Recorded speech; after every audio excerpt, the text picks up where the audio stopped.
Hello, YouTube. So, we are reacting to the complete Doom timeline, from Doom to Doom Eternal. I just finished the main campaign. Well, it's been about a month, but I had to get my PC repaired and haven't been able to do anything since then. But just finished Doom Eternal, and I played Doom 2016 prior to that. But those are my only Doom experiences, and I liked it so much that I plan on producing consistent Doom content. I was going to start the Ancient Gods tonight, but some family from Virginia was in town and stayed over for a few hours, so kind of messed with my plans. But I thought this would be a good opportunity to educate myself on the Doomslayer. I guess this is more than just him, it's the complete Doom timeline. I've been meaning to watch this and thought it might be cool to react to because I don't know what's going on. I mean, I do pay attention. I knew what happened in 2016 and Eternal, but that's all I know. So I'm excited. Let's see.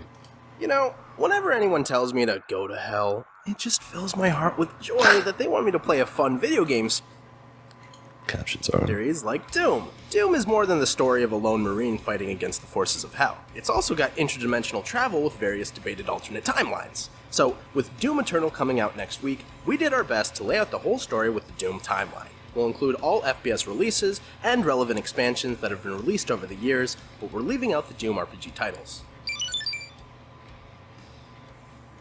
Doom, Convenient. March 15th, 2022. By the 2010s, humanity has already started colonizing. Wait. March 15th, 2020. Wait.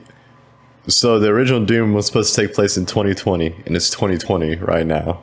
Nice. 2. By the 2010s, humanity has already started colonizing nearby planets. The Union Aerospace Corporation, or UAC, has set up base on Mars and its 2 moons, Deimos and Phobos, conducting sketchy interdimensional experimentation with help from the military. They open a direct portal between the 2 moons, but soldiers sent through either disappear or become violent and insane. The portals continue to destabilize, quickly becoming a conduit to darker realities. In 2019, our unnamed Marine protagonist, or Doom Guy, gets in trouble by assaulting his commanding officer after refusing to fire upon innocent civilians. As punishment, he's sent to the ultra-boring Mars UAC base. Fast forward to 2022, and Mars receives a distress call from the orbiting Phobos. Apparently, the base is being attacked by Hell itself. The UAC's messing with portals to the underworld seems to have finally caught up with them. Who would have thought? Doom Guy and company are rushed to the moon, and as the platoon storms the base, our hero secures the perimeter. Unfortunately, the forces of Hell pick off each of the other soldiers, or absorb them into their demonic ranks. Doom Guy loses all contact within a few short hours. As the last line of defense, it's up to Doom Guy to fight the Legion himself. Blasting through the hangar of Phobos, Doom Guy is truly knee-deep in the dead. He fights... That'd be a cool concept for the first one. Like, you know, you're in contact with other Marines and then just over time, they all die. And you're like, fuck, I'm alone. Deeper and deeper through the base, taking down hordes of zombified soldiers and various hellish monsters. The station is crawling with fireball-hurling imps, erratic flaming skulls known as lost souls, and ferocious charging pinky demons and their invisible specter counterparts. Still, none of them stand a chance, as Doom Guy makes his way through the labs, nuclear base, toxic refinery, and more, cleaning up the mess his comrades couldn't handle. He finally arrives at the portal itself, the site of the Phobos anomaly, where he meets 2 Barons of Hell protecting the gateway to Deimos. Of course, Doom Guy overwhelms them with his ever-increasing firepower and proceeds through the portal to the sister moon, only to be completely ambushed. Somehow, Doom Guy survives, and ends up on the very shores of Hell. The Deimos moon has been entirely warped and corrupted by the forces of the underworld. With his trusty shotgun, chain gun, rocket launcher, plasma gun, chainsaw, and BFG 9000, Doom Guy proves this second moon is only a bit more challenging than the last. He's introduced to the floating Cacodemon as he re-kills the undead through the command center and hauls the damned. The adventure in Deimos draws to a close as Doom Guy challenges his biggest foe yet, the rocket-launching Cyberdemon. After some circle strafe dueling, this ultimate behemoth crumbles before Doom Guy. With both moons saved, the quest must be complete, right? Well, that's what Doom Guy thought until he looked down and saw that Deimos was hovering over Hell itself. Rather than retreat, Doom Guy somehow rappels down, entering the Inferno, and takes the battle to the monster's home turf. After tackling the unholy cathedral, House of Pain, and Slough of Despair, Doom Guy finally confronts the Spider Mastermind, the literal brains behind the entire Mars invasion. The Mastermind might be smarter than the Cyberdemon, but isn't much tougher with its hit-scanning chain gun. Doomguy blasts it to smithereens and proceeds through a portal straight to Earth. Thy flesh consumed. I like how it was the same, like, final boss as 2016. What was it? The name they used here? Mastermind might be smarter than the Mastermind, the literal brains behind the entire Mars invasion. The Mastermind might be smarter Just than the Mastermind, huh? It isn't much straight to Earth. Thy flesh consumed. 2022. Unfortunately, when Doomguy arrives on Earth, he sees that the demons have already begun an assault. Not only that, his pet bunny Daisy has been murdered and mutilated. It's time for a little reveal. I've heard mentions of this Daisy. My little sister has a small Dashin named Daisy too. Let's hope it doesn't get killed by demons. Bench. Thy Flesh Consumed was released as Chapter 4 of Ultimate Doom, and tells the story of how Doomguy avenges Daisy and halts Hell's initial invasion on Earth. Taking notes from the Bible, Doomguy avenges Daisy and halts Hell's initial invasion on Earth. Taking notes from the Bible, Doomguy survives through unruly evil, unto the cruel, and yes, even perfect hatred before taking down another Spider Demon Mastermind. Though this was just part 1 of Hell's Earth invasion. Sigil, 2022. So it turns out, Thy Flesh Consumed actually didn't take place on Earth, but rather a purgatory of sorts, linking the two realms. At least, that's the story according to the brand new 5th chapter of Doom, Sigil. Sure, some don't really consider it canon, but it was released as an official add-on by Bethesda, and hey, John Romero made it, so I'm not gonna argue with the man himself. Anyway, after defeating the Spider Demon from... Noob question, who is that? Is he like the main developer or something, or...? Also, it's interesting that Bethesda was involved with the Doom games way back then. I thought it was a new acquisition, like for 2016. So they've been doing this, huh? Thy Flesh from Arrow made it, so I'm not going to argue with the man himself. Anyway, after defeating the Spider Demon from Thy Flesh Consumed, Doomguy is all set to take the real portal back to Earth. But Baphomet, also known as the Icon of Sin... Wait, Baphomet is the Icon of Sin? ...causes it to take the real portal back to Earth. But Baphomet, also known as the Icon of Sin, causes the teleporter to malfunction with its sigil, transporting Doomguy even deeper into Hell. Doomguy knows the full invasion is just around the corner, so he must act fast, defeat all the demons, and rush home. Hell made quite the mistake by bringing back its harbinger of destruction to new levels of their world like passive wretchedness and unspeakable persecution. Now fully seasoned, Doomguy is able to destroy both the Cyber Demon and Spider Mastermind within the Halls of Perdition. However, the distraction was a success, and hordes of demons are already unleashed on our blue planet. Doom 2, Hell on Earth, 2022. When Doomguy arrives back to Earth via dropship, he sees that he's a bit late. Much of civilization lays in ruin, but a massive evacuation is still underway. Using a singular starport, Earth is sending its citizens to the far reaches of space. Unfortunately, demons have taken over the starport and sealed it with a force field, preventing any ships from evacuating. The military tried and failed to storm the port, so Doomguy is once again the final hope to prevent our extinction. And with 5 chapters under his belt, Doomguy has little problem liberating the spaceport. This time, he's got a new weapon to aid him. The greatest Doom weapon outside of the BFG 9000, the Super Shotgun. Doomguy needs it too. The Earth invasion has brought new hellish creatures for him to contend with, including a new kind of former soldier zombie now equipped with a chain gun, or heavy gunner dude, the Mancubus, a tank of a demon using arm cannons to blast a barrage of fireballs, think of gross demonic blastoids, pain elementals, which spew and explode into individual lost souls. They're about as annoying as they sound. Revenants, skeleton dudes that punch real hard and shoot Doomguy seeking rockets, Hell Knights, basically. I like how a lot of the original enemies are still the ones you're fighting in Eternal as well. The Baron of Hell Lights, Arachnochons, mini spider demons with plasma guns, oh, and the Archvile. It can resurrect dead monsters and light you on fire by simply keeping a line of sight on you. As he's tackling the entryway in the gauntlet, Doomguy notices the port is becoming increasingly corrupted by Hell and its demonic presence. He must act swiftly through Dead Simple and the pit before the base is completely lost. Sure enough, Doomguy succeeds, allowing the good people of Earth to safely escape to other worlds. He lays back to accept his fate as the invading demons will inevitably overwhelm him, but he's not done just yet. The Hell portal to Earth has been discovered within the heart of Doomguy's very own home city. So, just like with Daisy, this has become personal. Doomguy battles through downtown, suburbs, an industrial zone, and more to save his home, along with the entire planet. See if he can completely stop the invasion, perhaps humanity doesn't have to flee Earth for too long. When Doomguy finds the portal to Hell, he sees no tangible way to destroy it, from this side at least. So, he takes a deep breath and dives once more into the bowels of Hell. No stage can slow him down, not barrels of fun, not the abandoned mines, not even the chasm. Okay, maybe the chasm a little bit. After opening blue door after blue door and jibbing archvile after archvile, Doomguy finally meets the architect of all his pain, the Mastermind. But it isn't the Spider Mastermind, oh no. It's Baphomet, aka the Gatekeeper, aka John Romero's head, aka the Icon of Sin itself. This glorified wall texture with an exposed brain manufactures demons by the hoofful. Thankfully, when you combine that exposed brain with a conveniently placed elevator and a few well-timed missiles from Doomguy, the Icon of Sin is no more. How convenient. No rest for the living, 2022. After returning from Hell, Doomguy still needs to take care of a few scattered handfuls of demons. They're still wreaking havoc, so it's up to Doomguy to destroy them in No Rest for the Living, an expansion released a decade and a half after Doom 2. Doomguy fights through an Earth lab before venturing yet again into a section of Hell. A decade and a half. I wonder if there was any Doom happening during that time, or... where he meets a half after Doom 2. Doomguy fights through an Earth lab before venturing yet again into a section of Hell, where he meets a new cyber demon rebuilding Hell's army to use for himself. Scaling Hell Mountain, swimming the Inferno of Blood, and bearing the brunt of the Baron's Banquet, Doomguy slaughters this wannabe sore loser. Hell on Earth has been prevented. So Doomguy shows off his skills with the master levels for some side cash. Final Doom, TNT Evolution 2022. After the little Hell invading Earth debacle, it's time for the UAC to go under new management since, the old guard got wiped out. Not that it makes much of a difference. The UAC sets up on Jupiter's moon Io, and immediately starts messing with portals again. This time, they've got a military force to deal with whatever monsters appeared during the Io experimentation. Well, as cocky as they are about their new muscle, they definitely aren't prepared when a giant demon mothership invades the base, attracted by this experimentation. Doomguy is commander of the Marines at this point, but he's out on a walk when the demons launch their invasion. He couldn't save his comrades, but at least he was spared from zombification.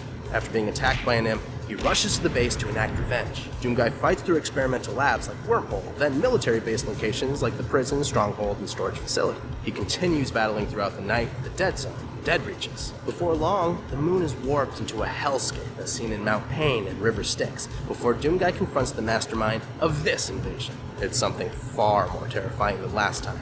The Demon Spitter, with the uncanny ability to spit demons and...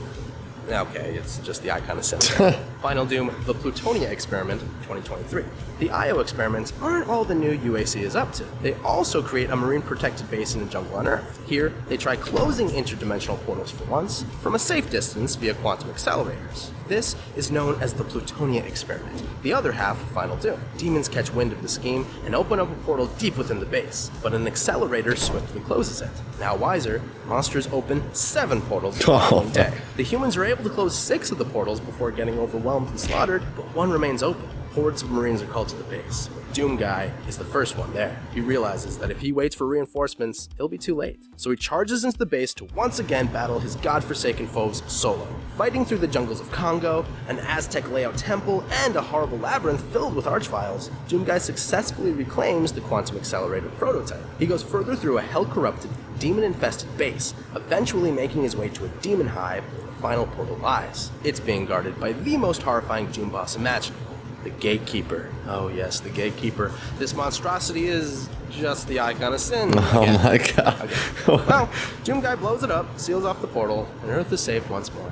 Doom 64, post-2023. After the initial Hell outbreak, Mars's moons were put under quarantine. By that, I mean heavily bombarded with radiation for years to make sure nothing survived. Unfortunately, something survives. What's worse is the survivor is none other than the Mother Demon, a monster capable of mutating dead demon carcasses to revive minions more powerful than before. This lone survivor rapidly builds a massive force, and since all the radiation blocks the demon sensors, the Earthlings are none the wiser. Once they finally find out what's going on, humanity turns to the one survivor who knows the Mars bases and demon-slaying business like the back of his bloodied hand, Doomguy. The mutated monsters are more grotesque and detailed than ever before. There's even a new Nightmare Imp which blends into the darkness and hurls purple fireballs. Though the demons all got a visual upgrade, the Mother Demon couldn't revive every monster.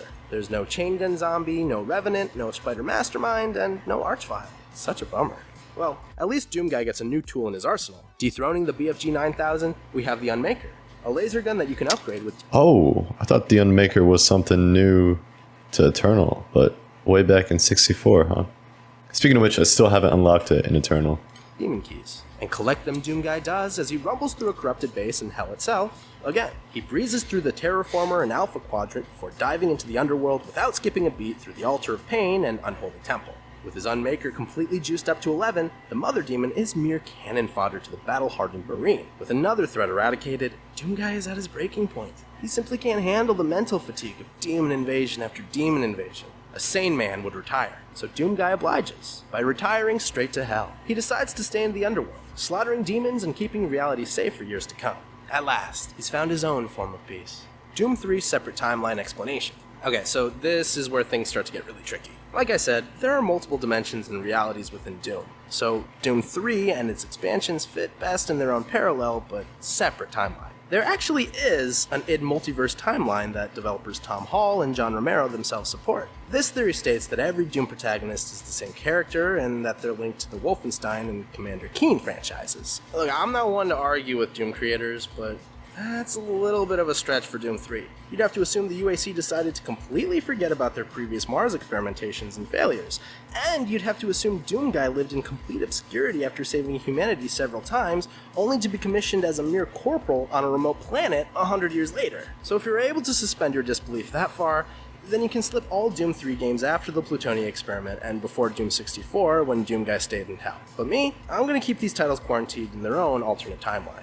In many ways, Doom 3 is a reimagining of the original Doom. This time, the UAC has been trying to terraform Mars into a habitable environment, but while constructing Mars City, they discover a Martian civilization from eons prior, complete with a bevy of mysterious lore and artifacts. And so, the focus on Mars turns to excavation. The Martian civilization was very advanced, and even figured out interdimensional transportation. UAC scientists began recreating this technology, opening portals to a dark realm. They flat out ignore ancient warnings from the Martians about inevitable extinction, and send human subjects through the portal, leading to very intense PTSD. Things start to get pretty spooky, flickering lights, occasional demon sightings, the whole shebang. But of course, none of these scientists have ever seen any horror or sci-fi movies, and they push forward with their research. Doom Resurrection.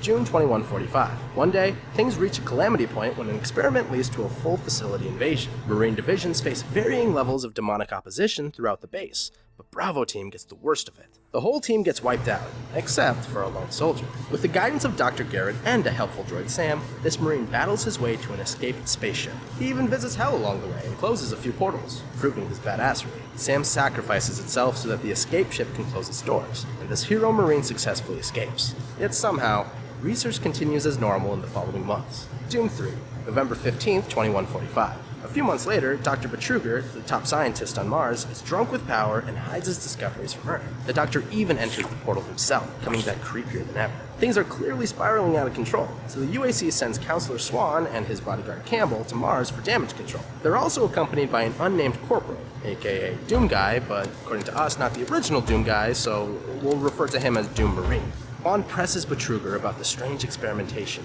but the creepy doctor maintains amazing things are about to go down. Master Sergeant Kelly assigns Doom Marine to find missing scientist Ishii in the communications facility. Doom Marine tracks down this terrified scientist, but right on cue, Hell's Gateway opens up, unleashing demons and transforming a vast majority of the base into monsters. After killing a zombified Ishii, Doom Marine is tasked tracking down the surviving Bravo team, which must have been reformed after Doom Resurrection, and helping them send a distress signal for reinforcements. Meanwhile, Swan and Campbell head to shut down the communications facility to quarantine the Mars base. So the UAC representatives want to shut down communication, while the military upper brass wants to send out a distress signal. Yet Betruger is still boasting about his control over the situation. Okay, sure. Doom Marine methodically makes his way through the Alpha Labs and takes down a Vagary, a new enemy that's half human, half spider, kinda like Quakes 4. In the End Pro facility, Bravo Team is mostly wiped out, but one brave Marine survives long enough to pass the distress card to Doom Marine to complete the mission. However, Campbell beats Doom Marine to the punch, absolutely destroying the console in the communications facility. Sergeant Kelly orders Plan B, for Doom Marine to call reinforcements at a nearby satellite tower, but Swan pleads with the Marine to stand down.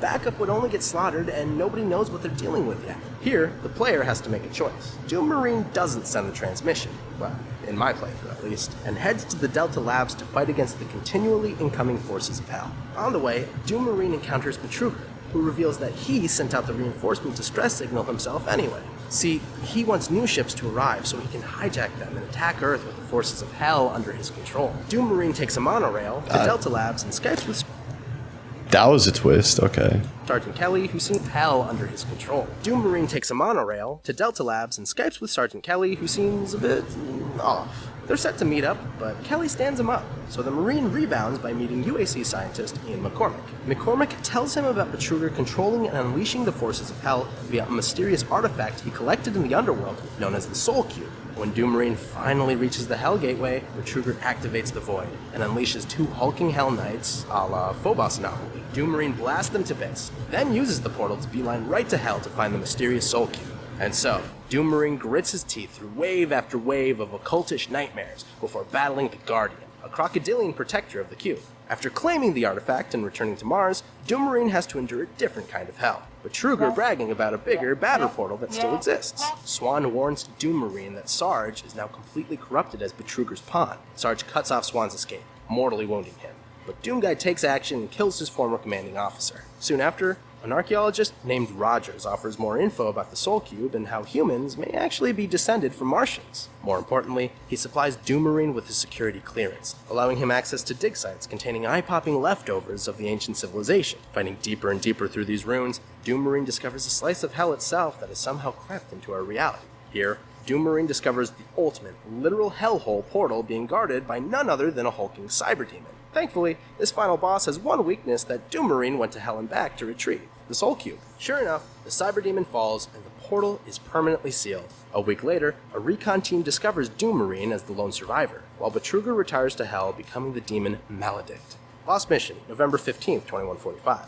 But it turns out Doom Marine isn't the only one who survived this ordeal. The last member of Bravo Team finds himself isolated and overwhelmed 6 hours into the invasion. A Dr. Myers reaches out to him in desperation. See, Myers did some work in the Exis Labs, experimenting with long-range teleportation devices. Some demons returned to Hell with some of this teleportation tech, and now they intend to use its power to transport straight to Earth. It's up to this Marine to rebuild the Exis Labs teleporter, transport to Hell, and save the planet. In Hell, he destroys another Guardian and destroys the teleportation device, returning to Mars just before the portal seals. Dr. Myers congratulates him as they escape on the same ship the Doom Marine arrived on earlier that day.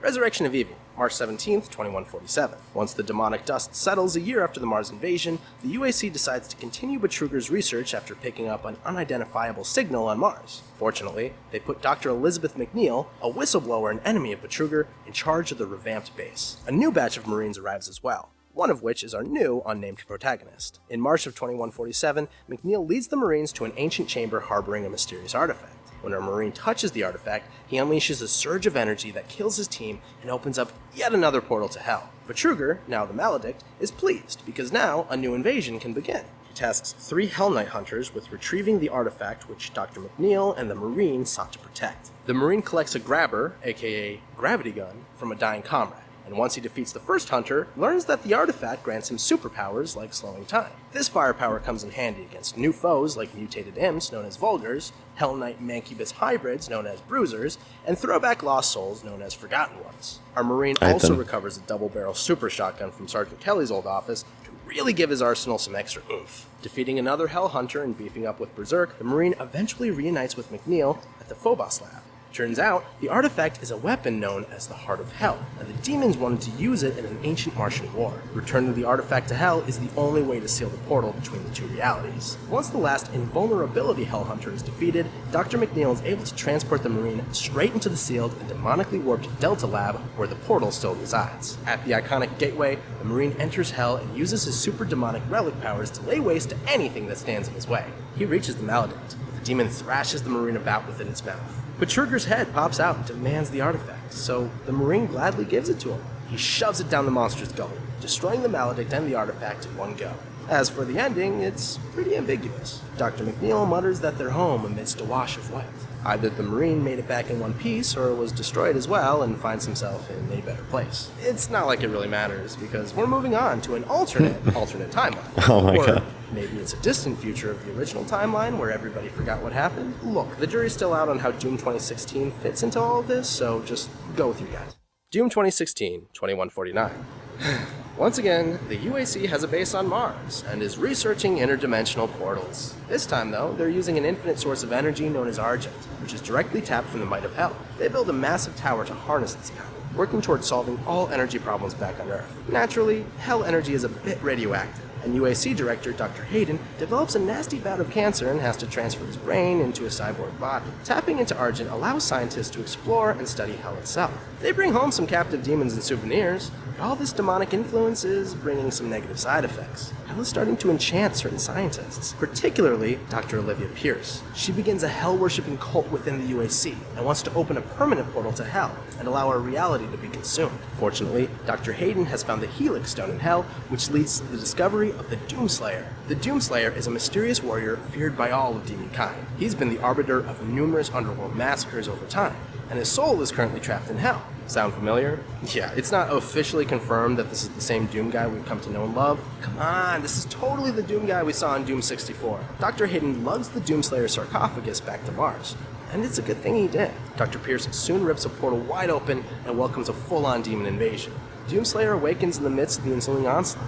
Most of the base has already been corrupted by Hell. Thankfully, the Doomslayer is even more souped up this time around with the use of the Praetor suit. Doom Guy can jump, hell, even double jump, and now he can even rip enemies limb from limb with his bare hands. He's also equipped with a Gauss cannon and a wealth of new equipment like grenades. A few new enemies join the fray, like new breeds of possessed UAC employees, a laser gun-wielding Hellraiser, and a now computerized Cyber Mancubus. Dr. Hayden guides the Doomslayer through the facility with some help from the computer AI system, Vega. The Marine is tasked with bringing a satellite online before heading towards the Argent Tower to thwart Dr. Pierce, which in his world means killer. She wants to permanently open the Hell portals by overloading the Argent Tower using Argent energy accumulators. Dr. Hayden wants the Doomslayer to spare the Argent energy sources from his wrath, but Doom Guy doesn't take orders from anyone. Instead, he destroys the priceless culmination of years of time and research. By the time the Doomslayer catches up to Pierce atop the tower, he's just a moment too late. She launches herself into the Hell Drill, accumulator in tow, ripping Hell wide open and sucking the Doomslayer into the void. Now in Hell, we learn even more about the awesome potential of the ultra-powerful Doomslayer.